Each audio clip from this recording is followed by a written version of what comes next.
अस्सलाम वालेकुम दोस्तों, आप सच में बताइएगा कि जब 2 ओवर 10 स्कोर 1 आउट, वो भी गुरबाज आउट हुए, उसके बाद सदीकुल अतल और इब्राहिम ज़दरान ने जिस तरह की बल्लेबाजी की, आपको कहीं पे हल्की सी वो झलक नजर आई जो बाबर रिजवान करते थे।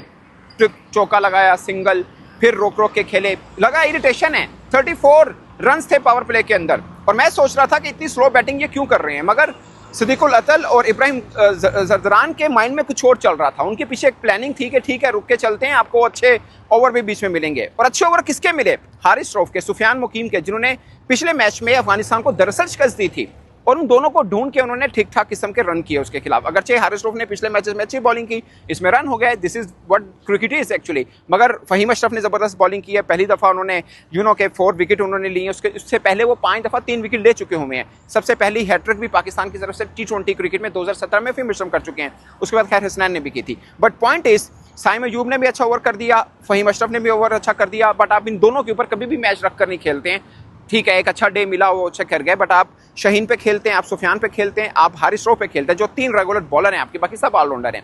अनफॉर्चुनेटली हारिस रऊफ को रन हुए, सुफियान मुकीम को रन हो गए, शाहीन ने अच्छी बॉलिंग कर दी। बट पॉइंट इज कि स्ट्रेटजी आपको एग्जैक्टली वो नहीं लगी जो बाबर रिजवान की हुआ करती थी। ये बात मैं इसलिए कर रहा हूँ कि आप पूरे अफगानिस्तान टीम का बैटिंग ऑर्डर उठा के देखिए, सबसे अच्छी स्ट्राइक रेट जो है ना मोहम्मद नबी की है, 135-36 की है उनकी। उसके बाद आप गुरबाज हैं 134 के, 131 जो है राशिद खान की है, बाकी किसी की भी 120 भी नहीं है। मैं आपको छोटी सी एग्जांपल देता हूं। सदीकुल अतल, वो जब ये ट्राई नेशन सीरीज खेलने आए थे ना, 10 मैच थे उनकी 11 की एवरेज थी, 92 का स्ट्राइक रेट था। 92 का स्ट्राइक रेट 10 मैचेस के बाद 11 की एवरेज। आज जब उन्होंने इनिंग क्लोज की है उस वक्त उनके 19 की एवरेज है और ऑलमोस्ट 110-12 का उनका स्ट्राइक रेट है। यानी 2 मैचेस में लगातार 50 के बाद उस लड़के ने कमाल किया। और जो मुझे रेगुलर देख रहे हैं, मैंने बताया था कि सदीकुल अतल उनका बड़ा जबरदस्त किस्म का बल्लेबाज है। ये मत देखिए कि नया लड़का है, मैं उसको बहुत पहले से फॉलो कर रहा हूँ। इमर्जिंग एशिया कप हुआ, हाईएस्ट रन गेटर था। इनका अपना जो प्रीमियम T20 टूर्नामेंट अफगानिस्तान का होता है, काफी लंबा चौड़ा होता है, उसमें सेकंड हाईएस्ट रन स्कोरर था वो। He is a wonderful cricketer. मैंने एक इंटरव्यू भी किया, मैं वो आपको वीडियो में दिखाऊंगा भी। वो बड़ा जबरदस्त प्लेयर है। इब्राहिम ज़दरान, पूरी अफगानिस्तान टीम में टेक्निकली कुछ साउंड है तो शायद इब्राहिम ज़दरान है। फिजिकल फिटनेस देखें उसी बंदे का है।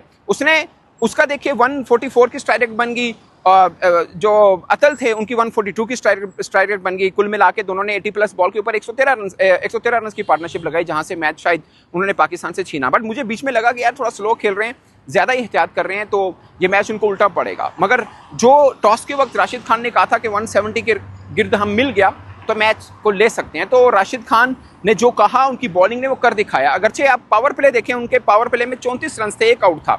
हमारे 3 ओवर में लगभग इतने रन हो चुके थे, बट हम विकेट खोते रहे। आज मुझे लगा कि फखर जमान में दम नजर आ रहा है उनकी फॉर्म में। आई डोंट नो, मैं ये नहीं कहूंगा कि उनकी फॉर्म गिरी हुई है, बट 14 इनिंग्स हो गई, उन्होंने अभी तक 50 नहीं किया। इस बीच में एक 40 रन की इनिंग जरूर खेली है, मगर वो नजर नहीं आ रहे फखर जमान जो हैं। बट मैं स्टिल उन पे बिलीव करता हूँ, he is a wonderful cricketer of Pakistan. But वो इनिंग कहीं छूट रही है उनसे। आज लग रहा था कि वो इनिंग उनके बल्ले से जरूर आएगी, मगर वो निकली नहीं है। मुझे अगर इस पूरे मैच में कोई टर्निंग पॉइंट अगर मेरे से पूछें पाकिस्तानी बैटिंग में, वो शायद सलमान आगा को खुद भी पता लगाओ, वो था उनका रन आउट। एक इतना सा फर्क था, इतना सा फर्क, शायद डाइव लगती तो वो फर्क ना बनता। वो डाइव लगती तो पाकिस्तान मैच पार था। सोचिए, एक डाइव थी। वो हम अक्सर देखते हैं ना, जिसमें लोग कहते हैं कि रिजवान एक्टर है, वो डाइव करते हैं, वो इसलिए कि आपको मार्जिनल जो होता है ना वो भी मिल जाता है। हालांकि आप सेकंड जो रन ले रहे थे सलमान आगा, आपने अगर देखो तो तेज भागे हैं। ऑफ कोर्स वो क्यों रन आउट होना चाहेंगे, उन्होंने कोशिश की कि मैं बना पाऊं। एक इब्राहिम ज़दरान की थ्रो बड़ी एक्यूरेट थी और दूसरी चालाकी की राशिद खान ने के बिल्कुल साथ में पुश कर दिया। एक माइक्रो सेकंड का जो एडवांटेज था अफगानिस्तान को मिला, और उस एक एडवांटेज से मुझे ज़्यादा तौर पे लगता है कि मैच हमने वहां खो दिया। अब मोहम्मद हारिस पे आते हैं, उन्होंने चला दी और कैच हुआ और आपको गुस्सा। मुझे लगता है कि मोहम्मद हारिस को हम गलत जगह पे खिला रहे हैं। मैं बहुत बार बोल चुका हूँ कि वो इस नंबर का प्लेयर नहीं है। अगरचे वनडे में वो 4th नंबर पे बैटिंग जरूर करते हैं, मगर वहाँ पे वो थोड़ा चला लेते हैं इनिंग को, यहाँ पे नहीं चला पा रहे। खासकर उस मोड के ऊपर जब आपको बहुत ज्यादा के स्ट्राइक रेट भी चाहिए होता है और सब चीजें हैं। मैं एक चीज आप कभी नोट करिएगा, if you are a true cricket fan, note करिएगा, इस नंबर के ऊपर आकर हमने कई क्रिकेटर का करियर खराब किया है। जिस नंबर के ऊपर आपने मोहम्मद हारिस को रखा है उसकी वजह सुन लीजिए।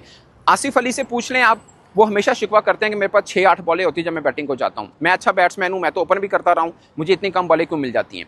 आप सेम इफ्तिखार अहमद से पूछ लीजिए, उनको भी यही शिकवा रहता है कि भाई मैं 6-8 बॉलें खेलने को मिलती थी, मुझे तो मिलता ही नहीं था कुछ ज़्यादा खेलने को, तो मैं कहाँ से, अगरचे आज हारिस के पास थोड़ा टाइम ज़रूर था, बट पॉइंट इज़ कि आप उनसे गलत एक्सपेक्ट कर रहे हैं। हसन नवाज वाला आपका तुक्का लग गया। जैसे मैं अक्सर एग्जांपल देता हूं कि माइक हसी जो ऑस्ट्रेलिया के थे वो ओपनर थे, वो 5-6 नंबर पे आके एडजस्ट हो गए, लेकिन इसका मतलब ये नहीं है कि वार्नर को भी 5-6 नंबर पे डाल दें, आपको लगे नहीं ये भी हो चुका तो बाकी भी कर लेंगे, ऐसा नहीं होता।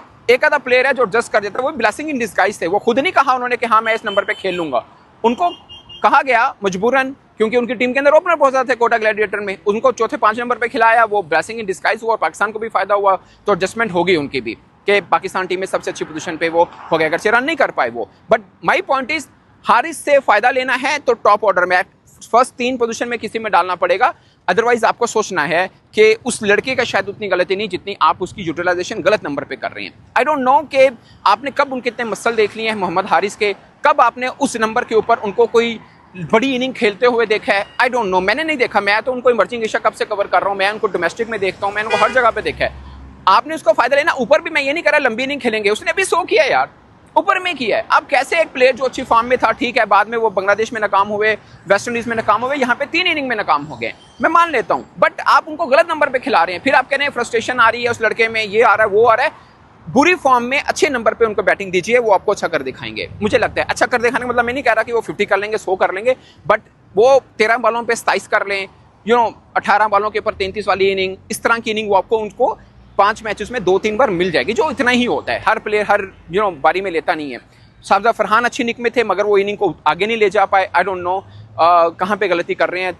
तीसरा शायद उनके पास ये चांस था जिस ट्राई नेशन सीरीज में अगर हम देखें तो कहीं कहीं हमारे प्लेयर्स ने छोटी छोटी गलतियां की, बट सलमान आगा का रन आउट पाकिस्तान को बहुत महंगा पड़ा। वहां से मैच शिफ्ट हुआ उनकी तरफ। आप अपना पावर प्ले देख लें, और मुझे लगता है कि हम भी शायद एक गलती कर रहे हैं। हमें लगता है कि बस मॉडर्न डे क्रिकेट 170 आप चेज कर रहे हैं, उसमें ज्यादा मॉडर्न डे क्रिकेट की तरफ जाने की जरूरत नहीं थी आपको, खासकर जब आपका पावर प्ले इतना तगड़ा जा चुका हुआ है। मुझे लगता है वहां पे एक पार्टनरशिप की जरूरत है। इस पिच के ऊपर आप अफगानिस्तान को देख के सीखिए। उनके शुरुआत में जब वन डाउन पोजीशन के यानी सिद्दीकुल अता और इब्राहिम ज़दरान के बीच में पार्टनरशिप लगी, उसके बाद वो भी स्लिप हुए। मुझे लग रहा था कि शायद जब 5 ओवर पड़े थे कि शायद ये 190 को भी टच कर लें अगर थोड़ा तेज खेलें, बट तेज नहीं हो पाया। फहीम अशरफ ने विकेट्स इसीलिए ली कि वो नया बैट्समैन आके हिट मारने की कोशिश करता था और जस्ट नहीं हो पा रहा था, इसलिए आउट होते रहे। ये पिच वैसी नहीं थी कि जहां पे आए और स्लॉक कर रहे हैं। आपने अफगानिस्तान से सीखना था इस मैच के अंदर कि थोड़ा सा रुकना है आपको, उसके बाद आपको बारी लेनी है। जो मुझे लगा सिर्फ 2 बल्लेबाज कमाल खेले हैं। और मजे की बात सोचिए, ये अफगानिस्तान का पाकिस्तान के खिलाफ हाईएस्ट स्कोर था आज जो बना। इससे पहले 147 2021 में बना हुआ है वर्ल्ड कप में, उससे पहले हुआ ही नहीं है। और दूसरी खास बात, ये अफगानिस्तान की पाकिस्तान के खिलाफ T20 में 2 बल्लेबाजों की पहली 50 है। इससे पहले किसी एक भी बल्लेबाज ने पाकिस्तान के खिलाफ 50 नहीं कर रखी है। सो अब सोचिए कि गलतियां हुई हैं, वो पीछे से सीख के आ रहे हैं। और 1-2 उनका कॉम्बिनेशन खराब था जब पाकिस्तान के खिलाफ वो पहला मैच खेले थे। आई डोंट नो उन्होंने उस वक्त फास्ट बॉलर क्यों बढ़ा दिए थे। उस वक्त भी उनको यानी अगर आप अफगानिस्तान क्रिकेट जर्नलिस्ट हैं या अफगानिस्तान की तरफ बैठ के आप एक बार सोचिए, तो फरीद को खिलाना उनके लिए गलत था। उनको पाकिस्तान के खिलाफ स्पिन जाली बिछाना चाहिए था, जो उन्होंने इस मैच में किया। और मुझे लगता है कि अब उनको स्ट्रेटजी समझ में आ गई। और आइंदा मैचेस में जो आप ट्राई नेशन का फाइनल खेलेंगे या एशिया कप का अगर पाकिस्तान अफगानिस्तान का मैच पड़ता है, वो इसी स्ट्रेटजी के साथ आएंगे कि आपके खिलाफ 3-4 स्पिनर डाल दिए, क्योंकि उनको समझ है हम स्पिनर के सामने फिसल रहे हैं, हमें नहीं हो रहा। तो एक राज जो पाकिस्तान टीम का खामी बयान करता है, वो पहले भी कई बार खुला और यहाँ पे फिर खुला। मैं ज़ूम ये कर रहा हूँ दोबारा पाकिस्तान अफगानिस्तान का होगा, वो फिर 4 स्पिनर्स के साथ आएंगे, फिर आप फिसलेंगे, क्योंकि आप फास्ट बॉलर को अच्छा खेल लेते हैं। उन्होंने आज अपना सिर्फ एक रेगुलर फास्ट बॉलर खिलाया, गरचे 2 विकेट शुरुआत के उसी ने ली हैं, बट बाद में स्पिन का जाल लगा। मैं डर रहा था कि जब स्पिन अटैक आएगा, खासकर राशिद खान, नबी और नूर, तो उस वक्त पाकिस्तान के लिए थोड़ी मुश्किल जरूर खड़ी रहेगी। बट नबी और राशिद ने काम कर दिखाया था। अगरचे गजनफर को हम बेहतर खेल गए थे, खासकर शाहजाद फरहान ने बेहतर खेला था, but all together it was a failure from Pakistan side. एक चीज जो अनफॉर्चुनेट हुई पाकिस्तान के लिए, बदकिस्मती रही, वो थी सलमान आगा का रन आउट। वो अगर ना होता तो शायद हम पोजीशन मैच में कुछ डिफरेंट कर लेते, क्योंकि वो स्पिनर अच्छा खेलते हैं। उनके डोमेस्टिक में अच्छे रन हैं, फर्स्ट क्लास में अच्छे रन हैं, ओवरऑल हर फॉर्मेट पाकिस्तान का वो खेलते हैं। वो स्पिनर का बोझ उठा सकते थे, बाकी किसी और में दम नहीं था। या फ़खर जमान थे, फ़खर जमान को फिर नबी ने आउट कर दिया। और नबी आफ्टर साकिब अल हसन ये दूसरे प्लेयर हैं वर्ल्ड में जिनके 100 विकेट्स भी हैं, 1000 रन भी हैं। सो अफगानिस्तान बढ़ रहा है, क्रिकेट में ऊपर आ रहा है। और वही जो बहस पहले होती थी कि एशिया की नंबर 2 टीम कौन सी है, सोचिए ना, एक की तो बहस ही नहीं हो रही, 2 की बहस हो रही है कि 2 पे कौन है। सो आई गेस कि पाकिस्तान ने इसमें काफ़ी गलतियां सीखी होंगी, मगर एक सवाल का जवाब अगले मैच में पाकिस्तान को लाना पड़ेगा कि स्पिनर्स को कैसे खेलना है। इस पर आप अपनी राय दोस्तों कमेंट के सूत्र में जरूर बताएगा। मेरी तरफ से इतना ही, इजाजत दीजिए, अल्लाह हाफिज़।